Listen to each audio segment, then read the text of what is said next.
Let's begin.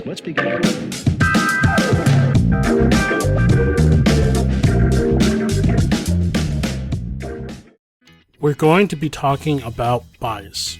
What is bias? Bias is prejudice or assumptions that are formed about someone or group of someone's. In short, biases are assumptions. They are ways we assume that people are or how people think. If we see Billy walking down the street wearing a San Francisco Giants hat, for instance, we might make an assumption. In this case, we might assume that Billy is a fan of baseball.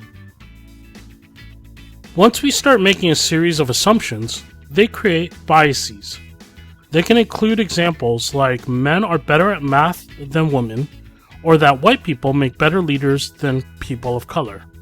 These biases create a window in which we see and experience the world. Oftentimes, we are not even aware of how these windows are formed or where they come from. These biases appear in our life through our socializations. They embed themselves into our brains. Family, friends, people we are close to, schools, libraries, religious institutions, places we learn from, TV, movies, books, things we consume.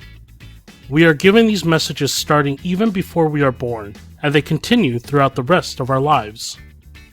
Understanding these biases are important, because if we can't learn to recognize and process our biases, we end up with a very skewed view of what is normal and what is not.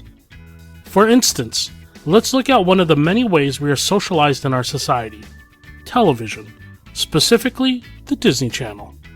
Disney is one of the premier preteen and teenage channels on TV. Many people watch multiple shows on the channel while growing up. Let's take a closer look at the last 20 years of Disney shows.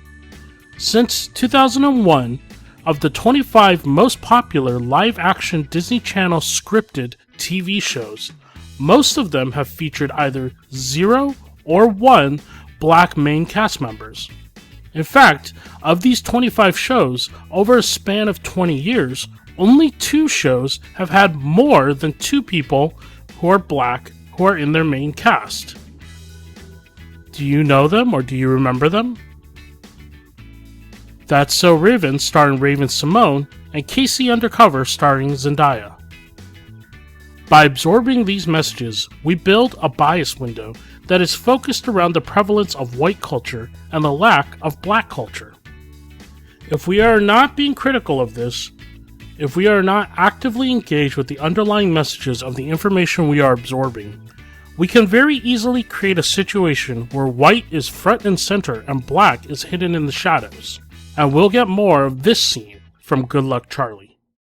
I'm sorry, Teddy. I just can't sing in front of all those people. Wait, what if you didn't have to sing in front of all those people? I'm listening.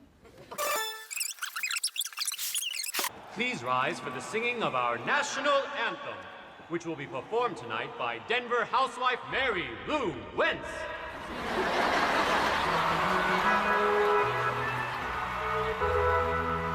Oh, say, can you see by the dawn's early light what so proudly we hailed?